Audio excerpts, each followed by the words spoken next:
Hello and thanks for joining us for our mid-morning edition of Arirang News. I'm Mark Broom. Let's dive straight into the day's headlines. Back home, but heading straight to quarantine, over 350 South Koreans who were stranded in the coronavirus-hit city of Wuhan arrived back in Seoul. They'll be isolated for 2 weeks to ensure they don't spread the virus here. Sounding the alarm, the coronavirus is declared a global emergency by the World Health Organization as the outbreak continues to infect people outside of China.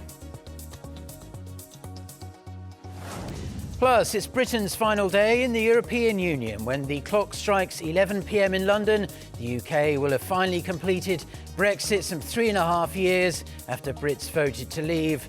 But what's next for post-Brexit Britain? We'll take a closer look.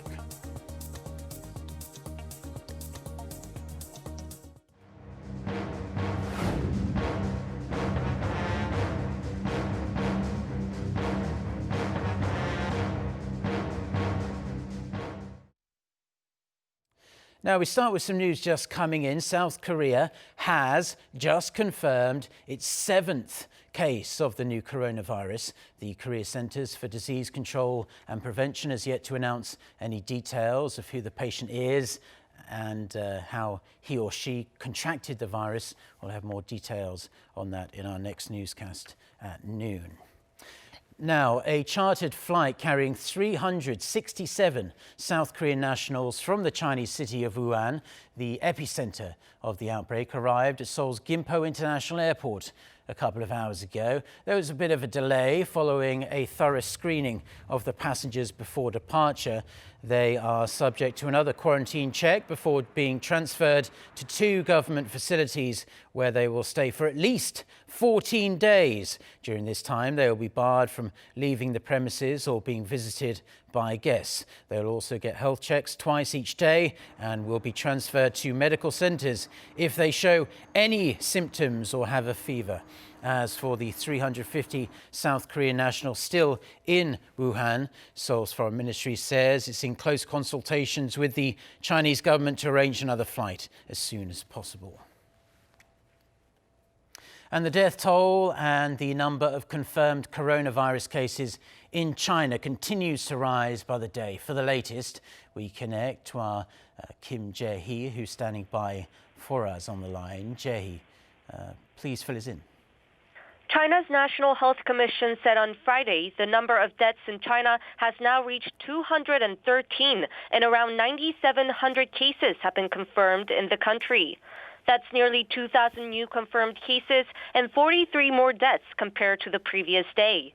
Out of the total deaths, 204 deaths came from the Hubei province and 159 were from Wuhan.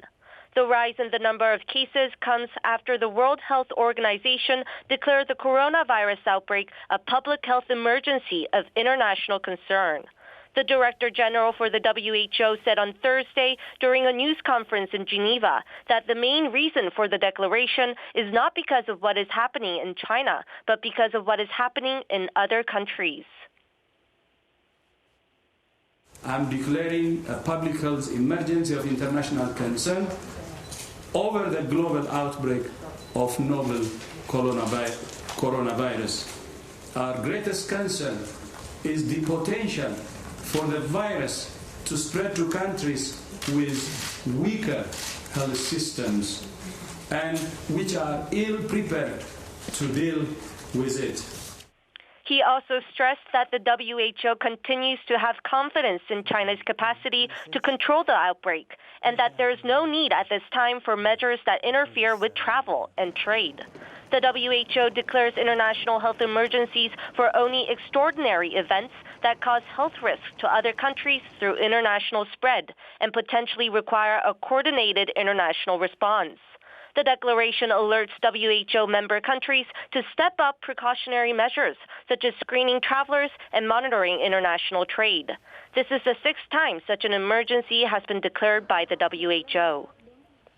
And Jae-hee, more confirmed cases are being reported from people who have never been to Wuhan. Tell us more about the situation in countries other than China. Right. More person-to-person spread is being reported in countries all over the world. The U.S. confirmed on Thursday its first incident of human-to-human transmission. The infected man in his 60s from Chicago is the husband of a woman who had previously traveled to China and was confirmed as having the virus. This brings the total number of infected U.S. patients to 6. France also reported its 6th case on Thursday. France was the first country in Europe to have confirmed a coronavirus case. That is all I have at this hour, but I will be back with more updates in our later newscast. Back to you, Mark. Jay, thank you very much for that report. Now we're going to continue our coverage of the coronavirus outbreak, and similar evacuation operations are being planned and carried out by other countries as well. As we just reported, South Korea is in the process of doing that. Around 20 nations are working to bring back their own citizens from the lockdown coronavirus hit city of Wuhan. Kim Mo-kyun reports. Japan brought back a total of 416 citizens from Wuhan through 2 separate flights on Wednesday and Thursday. Among the first batch, 3 people have tested positive for the coronavirus, with 2 of them testing positive without showing any symptoms. More than a dozen of the Japanese evacuees felt unwell, so they've been sent to a medical facility. Japanese media reported that the other evacuees are being quarantined in a state-designated facility for around 2 weeks, but 2 of them went home after refusing to get tested. Expressing regret, Prime Minister Shinzo Abe said that there's no legally binding power to force them to get tested, but vowed to receive a signature of approval from passengers on their next flights. The United States also brought home 195 American citizens through a government-chartered plane, which flew from Wuhan to California on Wednesday local time. The passengers were tested several times before departure, and upon arrival, the Centers for Disease Control and Prevention cleared them of the virus.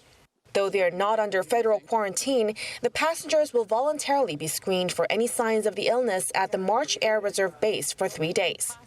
Those who wish to leave after that period can do so, but they will continue to be monitored by local and state health officials for 2 weeks. Meanwhile, France plans to send a series of planes to Wuhan from Thursday local time to bring back some 800 nationals this week.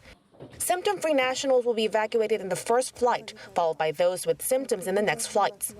Germany will also send military planes on Thursday and Friday to bring back 90 citizens from Wuhan. The UK is in the process of rescheduling its flight, which was scheduled to bring back some 200 British nationals on Thursday after the relevant permission from Chinese authorities did not come through. A total of around 20 nations, including New Zealand, Australia, Singapore, the Philippines, and Malaysia, have also announced plans to bring home their nationals from Wuhan, with most of them planning to quarantine the evacuees for as long as 14 days. Kim Mo-kyun, Arirang News. Now, in addition to the latest case we just heard about at the top of the newscast, South Korea confirmed 2 new cases of coronavirus on Thursday. Plus, in a rather concerning development, one of those was found to be South Korea's first case of human-to-human transmission, namely in someone that hadn't been to China at the time of the outbreak. Lee Seung-jae with the details. South Korea has confirmed its first human-to-human transmission of the Wuhan coronavirus. The patient is a 56-year-old man who had been in close contact with South Korea's 3rd confirmed patient, who had returned from China last week without showing any symptoms. The 2 patients reportedly dined together at a restaurant in southern Seoul. The Korea Centers for Disease Control and Prevention says because the newest patient did not know he was infected, he too may have inadvertently spread the virus. Health authorities say the 56-year-old is currently not showing any more symptoms and is close to making a full recovery. Human-to-human transmission has been a major source of concern, as it could lead to an explosion of cases. Health experts say it's likely that secondary infections will rise as countries like Germany, Japan, and Vietnam have all now reported coronavirus patients who have not been to Wuhan or even China. In order to quickly contain the outbreak in South Korea, the Korea Centers for Disease Control and Prevention says it has developed a test procedure that can reduce the time it takes to determine if a person has been infected from the current 24 hours to just 6. The test will be used by 18 public health centers starting Friday and will be provided to other clinics and hospitals in early February. Lee Seung-jae, Arirang News. South Korea's provision of emergency assistance to China to contain the spread of the coronavirus outbreak has been met with gratitude from the Chinese people. People in China took to the internet to say the gesture reflects the two countries' deep friendship. Oh Jung-hee reports. As South Korea sends China relief goods to help it fight the coronavirus, ordinary Chinese people are expressing their gratitude online. Earlier this week, the South Korean government decided to offer 2 million masks and 100,000 sets of protective clothing and goggles to help contain the epidemic in China. News of that assistance was carried online by China's state newspaper Hwancho Shibao and news portal NetEase. It's also been reported in China that South Korean firm Hyundai Motor Company is offering medical relief goods worth 5 million Chinese yuan and 10 million yuan in cash for pneumonia treatment. Reacting to the news in online comment sections, Chinese citizens expressed their thanks, saying Seoul's assistance shows the two countries' friendship. And there's more help on the way. Seoul's foreign ministry announced Thursday that it's offering emergency assistance worth another $5 million. A couple of South Korean associations comprised of people who've studied in China will buy products that are needed in the affected areas, and the government will fund it. Seoul says the assistance reaffirms South Korea and China's deep bond. Oh Jung-hee, Arirang News.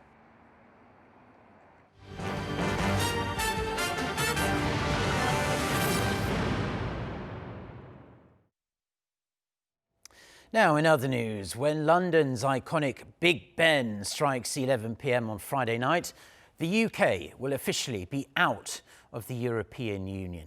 It's been a long and complex farewell from Brussels, but some 3.5 years after the historic 2016 referendum, the day has finally arrived. After years of people asking, when Brexit? Now the question becomes, what's next?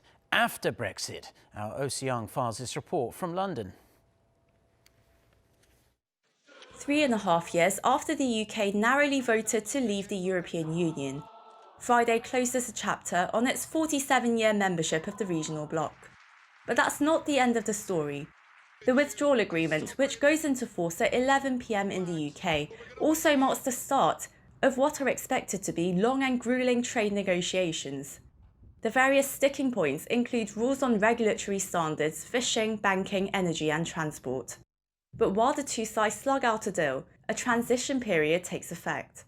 This means current EU rules and standards on trade, freedom of travel and business continue to apply, though the UK loses its voice in the bloc's institutions. UK officials have expressed a willingness to start talks straight away. But EU ministers must first agree on a motion to do that at a meeting in late February, meaning the negotiations are likely to start in early March. A UK-EU summit in June is expected to serve as a check on progress. June is also the final month that the UK can ask the EU to extend the transition period up to 2022. However, British Prime Minister Boris Johnson has firmly ruled out that option. Then this means officials would have to draw up a deal by late November if they want to end the transition period with a viable agreement. But is 11 months long enough to work out such a deal? Brussels has made it clear that it won't give the UK zero tariff access to its single market if it doesn't comply with EU regulations on the production and trade of goods. At the same time, the UK has refused alignment with EU standards. The disagreements are expected to complicate the negotiation process. So I think what we will see is an interim deal to make sure that by the end of the year there is not a cliff edge and the UK doesn't leave without an agreement. But I think that this would be only the first one of multiple agreements that will need to be negotiated and signed in future years, not only on economics, but also on political issues, possibly also on social issues, foreign policy as well. So the UK crosses the point of no return, but the future of its trade and political ties with Brussels, as well as the status of some 5 million citizens composed of EU nationals living in the UK and Brits in Europe, remain unclear. The quagmire that is Brexit looks far from over. Oh Seung, Arirang News, London. Staying in Europe, and South Korea's chief nuclear envoy visited EU headquarters on Thursday for meetings with members of the EU's Political and Security Committee. Officials say Lee Do-hoon asked for Brussels' support for the Korean peace process and explained Seoul's plans for a complete denuclearization of the Korean peninsula. In response, EU members called for the need to resume dialogue with North Korea. EU also held talks with Helga Schmidt, the Secretary-General of the European External Action Service. They exchanged views on the prospects for future denuclearization talks. Industrial output across all sectors in South Korea continued its uptrend for the second month in a row in December. Statistics Korea said on Friday that the country's industrial output edged up 1.4% in December compared to the previous month. The agency attributes the rise to increased output of mechanical equipment and electric equipment. Facility investment also jumped almost 11%, led by machinery and transport equipment. Retail sales rose slightly on high demand for automobiles and home appliances for fine dust. South Korea and Israel are the two top countries in the world in terms of venture investment as a percentage of their national GDP. Startups are at the very core of their future industries, so nurturing this sector is essential for future growth. There are also several qualities the two sides have in common that make them startup powerhouses in their respective regions. Lee Kyung-eun reports. Israel is known as the startup nation, meaning the country basically runs on startups. 10% of Israel's total population of 9 million is involved in a startup, the most startups per capita in the world. 4% of GDP goes into R&D for startups in the tech sector. And Israel offers great inspiration for South Korea in its efforts to become a startup powerhouse, as they have some things in common. According to business magazines like Forbes and Entrepreneur, the key pillar of Israel's startup ecosystem is military experience. It says 2 or 3 years of mandatory military service helps people adapt quickly and connect with each other. South Korean men also have to serve in the military for a little under 2 years. Like Korea, Israel lacks natural resources, so it focuses on human resources to offset that. And now 1.4 million of its people are in the high-tech industry. This high-quality workforce makes the country a lucrative market for foreign investment, attracting some 350 global R&D centers like those of Google and Microsoft. These factors are what foreign investors say is attractive about South Korea. And in general, in Korea, business is relationship-based, so it requires a little bit more time and commitment. But then when you get to know your business partner, it's kind of like a deeper and connection. So I think Koreans are very creative in terms first of technology, we all know it, but as well in marketing strategies. Given these commonalities, South Korea has been benchmarking Israel's startup culture in ways such as boosting private-public cooperation. This is a local incubator that supports startup companies. It is based on Israel's Technological Incubators Program, or TIP. Like in Israel, the program is run privately using public funding. But this year, along with monetary support, the government has pledged some significant deregulation policies. With this changing business environment, South Korea is expected to raise its national prestige once again, this time as a global startup hub. Lee Kyung-eun, Arirang News. Now, from tomorrow, hikers looking to scale Jeju's highest and most famous mountain, Hallasan, will need to make a reservation ahead of time. Also starting in February, the number of hikers allowed to climb to the peak will be limited to 1,500 a day in order to preserve the natural environment and ensure hikers' safety. Park Se-young has this report. Songpanak Trail is one of the 2 trails that you can follow to the top of Hallasan Mountain. The route takes about 4 to 5 hours to complete and is popular among hikers. Starting in February, only a limited number of hikers will be permitted on the summit. The number of reservations per day will be limited to 1,000 for Songpanak Trail and 500 for Gwaneumsa Trail. The trails that do not lead to the summit can still be visited without reservations. Hallasan Mountain has an average 2,500 visitors a day and 900,000 a year. This is to provide environmental protection, safe hiking, and pleasant conditions for exploration. The reservation system has received mixed reactions. They say it is for safety, but I don't know if it is the only answer or if it is practical. I personally think it's a good system. We can protect the beauty of nature and not damage it. The reservation system will go through a test operation until the end of the year.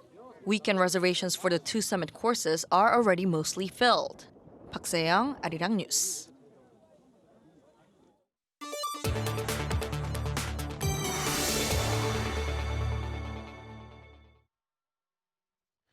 Now, let's start the rest of our international news in Washington, where it's all happening. The White House says the upcoming book by President Trump's former top national security aide, John Bolton, cannot be published. For more on this and other news from around the world, let's turn to our Yoon Jung-min. Jung-min, this face-off between Bolton and his former boss in the White House is boiling over as the impeachment trial rumbles on in the U.S. Senate.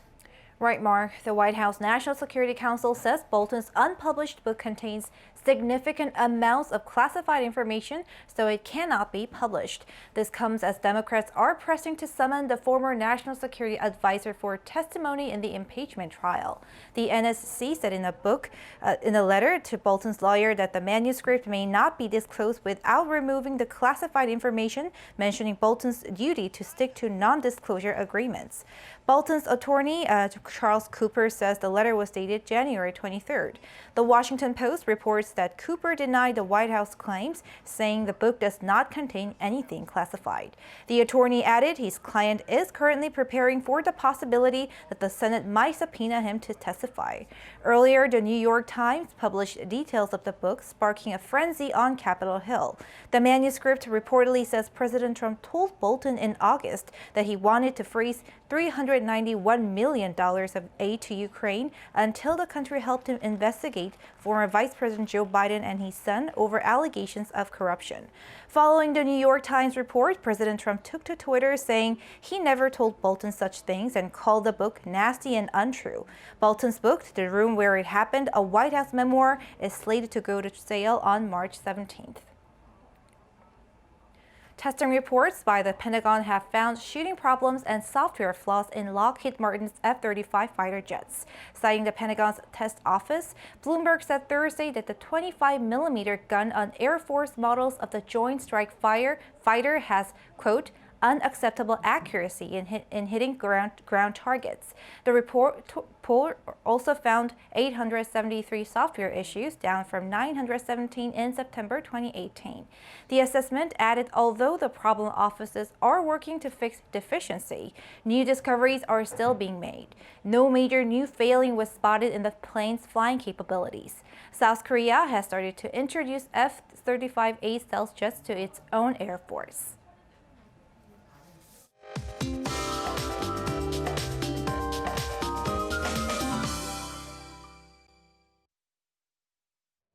Good morning.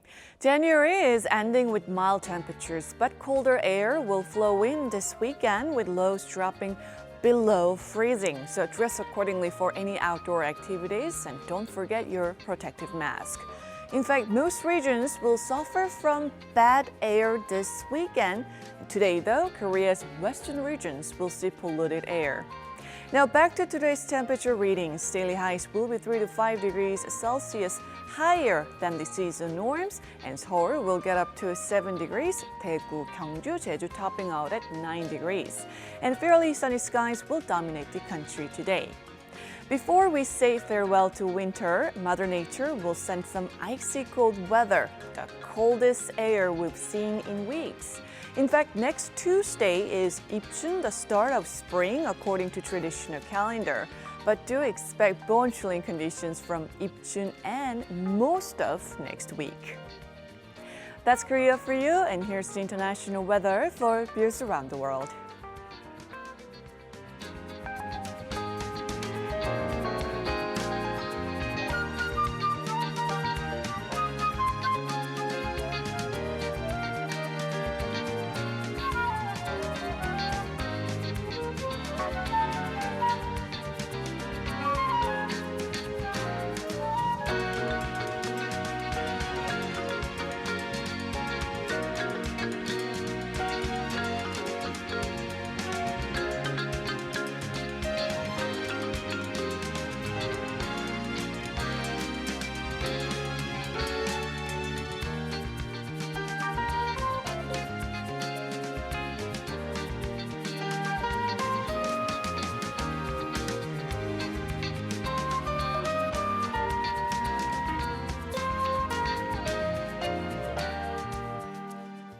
Well, that's all the news and weather we have for now on this Friday morning here in Seoul. Stay tuned to Arirang TV. Plenty more coming up, including our next newscast at noon Korea time. But if we don't see you, have a great and hopefully healthy weekend. Until next time, goodbye.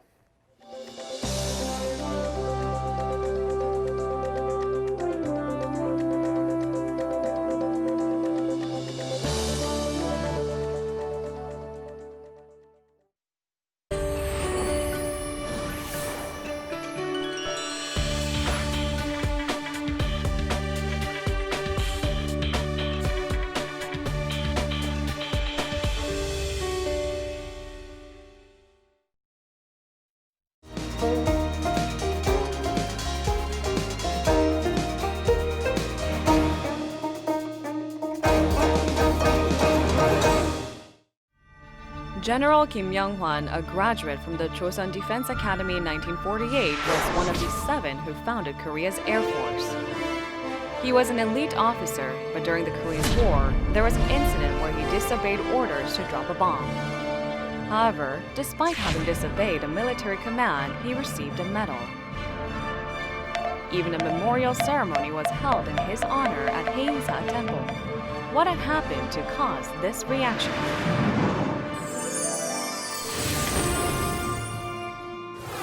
In 1951, the area of Haeinsa Temple in Hallasan Mountain was where 900 North Korean soldiers were hiding out to retreat to the north. The U.S. military advisory group ordered the bombing of Haeinsa Temple to wipe out the North Korean soldiers. At this time, Kim Young-won was a colonel, but he disobeyed orders and instead attacked a North Korean guerrilla supply warehouse located behind Haeinsa Temple with machine guns and protected the Tripitaka Koreana that was stored in the temple. Upon hearing the news about what had happened, President Lee Seung-man asked Colonel Kim why he had disobeyed orders, to which he replied, "The U.S. Army did not bomb Kyoto because it was the center of Japanese culture. I believe that the Tripitaka Koreana was also a proud cultural heritage that should be protected." That was his reason for his disobedience. The amount of gunpowder that was used during the Korean War was equivalent to the amount used in World War I, and nearly 200 temples that held the ancient cultures of the Korean people disappeared into flames during the war. General Kim Young-won was also the one who founded the red scarves worn only by the Air Force. He was a great man who taught us the true nature of Korea's Air Force, and that protecting Korea's culture and spirit was part of protecting the nation. He protected the Tripitaka Koreana, a part of Korean history during the war, and through him, we learned the true meaning of protecting one's country.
glimpse into everyday life.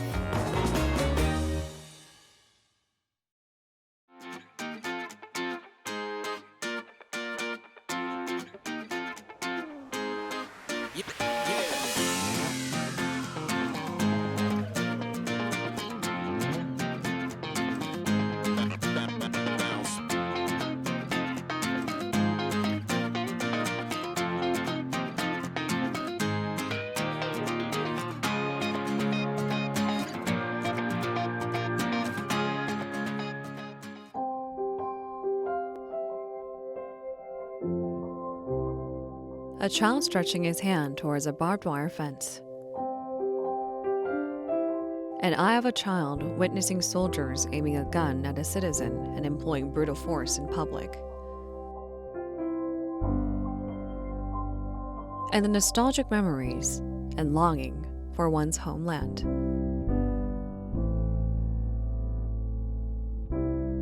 Three North Korean defectors have expressed their mixed feelings for their unreachable hometown. So let's now hear their stories.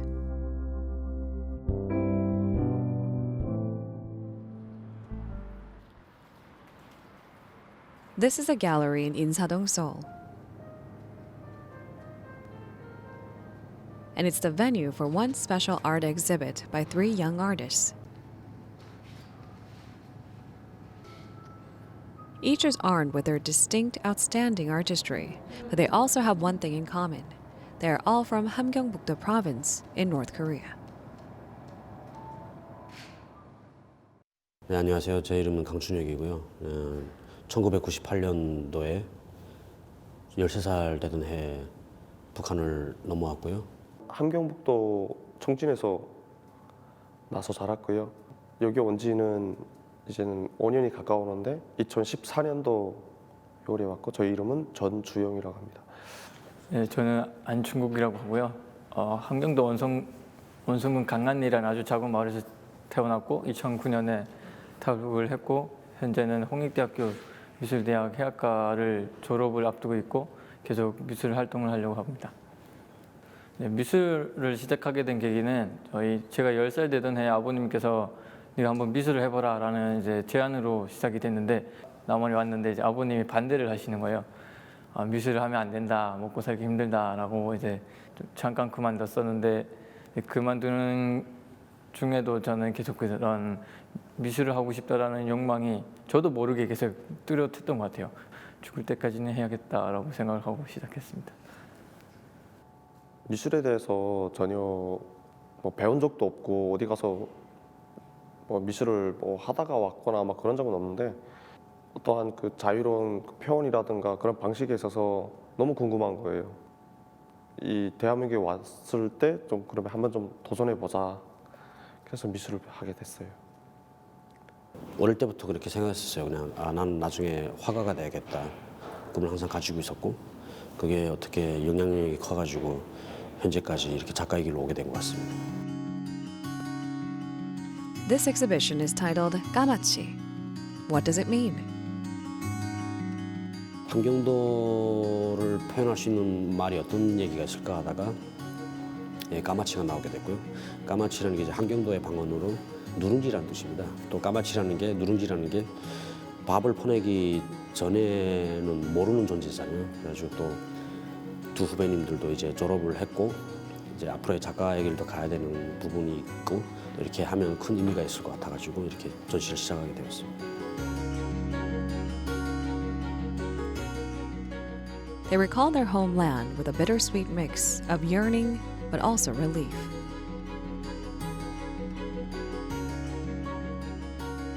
So the exhibition title Gamachi is a code word that brings together the three artists in Seoul. 이번에 전시의 눈 시리즈를 보면 과거에 북한에서의 그 회상, 안 좋았던 추억들, 고향 땅에서의 안 좋았던 추억들을 담아낸 부분이 있는데요.